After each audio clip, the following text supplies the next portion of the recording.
Welcome to News West 9's West Texas View with Johnny Lou Avery. Welcome to the West Texas View. I'm Johnny Lou Avery, and it is such a pleasure to be here today and to have you join us. But it's also a pleasure for me to have Clint Lynch here, who is the director of the Texas State Veterans Cemetery that's located in Abilene.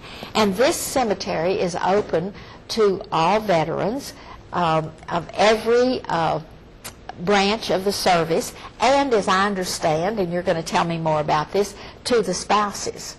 Is that correct? So it's a real pleasure to have him come into town so we can get more information, and you're going to see his name and number rolling across the screen. So if you have any questions later, well, feel free to call him. And Clint, thank you so much for coming in today. It's such a pleasure to have you. And first of all, I want you to tell a little bit about your background. Okay. I'm a native Texan, was raised in Waco, and graduated from Sam Houston State University with a degree in history. And I was the historian at the Texas State Cemetery in Austin, where Texas buries its public officials. And I spent about 7 years there, and got the opportunity to go to Killeen, to the Central Texas State Veterans Cemetery. And I got to help open that and spent about 3.5 years there, and then was asked to serve as the director for the new cemetery in Abilene. And we're very fortunate to have one out in this catchment area, because tell me where all the cemeteries are in the state of Texas. There's not very many. You're right. There's not that many as of yet. The state is really trying to place these cemeteries in strategic locations to better serve the population. The first cemetery was the cemetery in Killeen.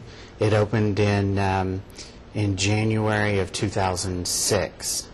And then in December of 2006, they opened the second one down in the Rio Grande Valley in Mission. Abilene is the third, and it opened in June of 2009. And then the next one that's going to open is going to be in Corpus. I don't have a date on that one yet. So the one in Abilene that generally serves our whole area has only been open less than a year. Yes, ma'am. But now, and correct me if I'm wrong, if I lived close to Mission and my father died and lived up here in West Texas, he would kind of have a choice whether he was buried in the, whether we buried him in the Mission or the Abilene. Yes, ma'am. Or Killeen or something. Yes, ma'am. There's no residency restriction. You don't have to live in a certain part of the state to be buried at one of the cemeteries. You know, that's the beauty. You don't even have to be a Texan to be buried in the veteran cemetery, state veteran cemeteries. Just a veteran. Or a spouse. All right. I like to ask people, what constitutes a Texan? Is it a Texan in your address, a Texan in your heart, or a mindset? I love that. I love that. Which I want to finish talking about you a little bit. So you brought a family into... No, ma'am, it's just me. Oh, okay. Just So me. then that's the reason you can kind of be footloose and go where the opportunities are. Exactly. Okay, then the other thing I want to ask, following up on that, though, is I know I just recently had an experience where my uncle was buried at the Abilene Cemetery. And one of the first questions you asked me was, would he have a spouse that wanted to be buried alongside him? Right. And so that took me by surprise, and I told you that she was already dead. And he said, well, do you want to move the remains here to be buried with him? And so there's a lot of things to decide when you Yes, come ma'am, into there really is. There really is. And we try to sit down with each of our families when we have the opportunity, when they come in to speak with us, because we want to serve the veterans and their families as best as we possibly can. And so we try to cover all of our bases. Are they married? Is that spouse going to be buried with them? Are both spouses veterans? Are there any children that would be eligible for burial at the cemetery as well? So we want to be able to provide the best possible service to our veterans and to their families at a time of need. And so we ask a lot of questions to make sure that we do what's right for the families. And I happen to know, again, from experience, how closely you work with the funeral homes. Yes, ma'am. And in fact, when when my uncle died, the funeral home was one of the first to say, as a veteran, do you want him? And I said that I'd already contacted you. So that was a really interesting thing there.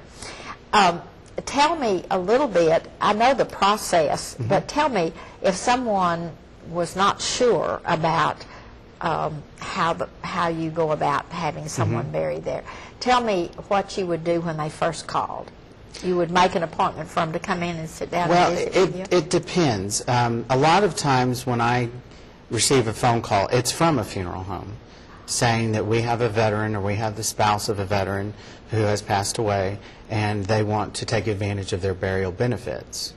And so I ask a couple of questions, find out, get their military information, get a copy of their DD-214 or their separation documents from the service to make sure, first of all, that they are eligible. And then I work closely with the funeral homes to, again, to try to provide the best possible service.